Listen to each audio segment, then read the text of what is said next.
அடுத்த சம் பார்க்கலாம். அசல் ரூ 18,000, வட்டி 15% கூட்டு வட்டி, வருடம் 2 ஆண்டுகள், இதற்கான மொத்த தொகையை காண்கன்னு கேட்குறாங்க. ஸோ இந்த மாடலில் கூட்டு வட்டியில் சம் கேட்டாங்களா? ஃபர்ஸ்ட் அசல் 18,000 இன்ட்டு வட்டி 15%. எப்பவுமே இங்கே என்ன வட்டி கொடுக்குறாங்களோ அது கூட 100 ஆட் பண்ணிக்கணும். அப்போ 100 ஆட் பண்ணால் 100 + 15 115 வகுத்தல் சதவீதத்துக்கு 100 இன்ட்டு 115 வகுத்தல் 100. ஸோ இங்கே 2 வருஷம் சொன்னதுனால இங்கே 2 டைம் இந்த வேல்யூ போட்டுக்கணும். ஓகேங்களா? அடுத்தது 5ஆல் கேன்சல் பண்ணால் 23, இங்கே 20. அதேமாதிரி இங்கே 23, இங்கே 20.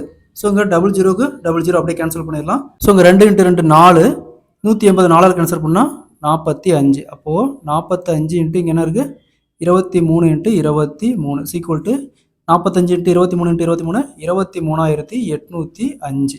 ஸோ அப்போ option A is the correct answer. அதாவது 18,000 அசல், வட்டி 15%, கூட்டு வட்டி 2 வருஷத்துக்கு அப்புறம் கிடைக்கக்கூடிய மொத்த தொகை 23,805 ரூபா. ஒருவேளை வட்டி மட்டும் எவ்வளோ கிடைச்சுன்னு கேட்டாங்களா? இந்த அசலை இந்த 23,805 மைனஸ் பண்ணால் வட்டி மட்டும் வந்துடும். சரிங்களா? இதே மாதிரி இந்த சம் பாருங்க.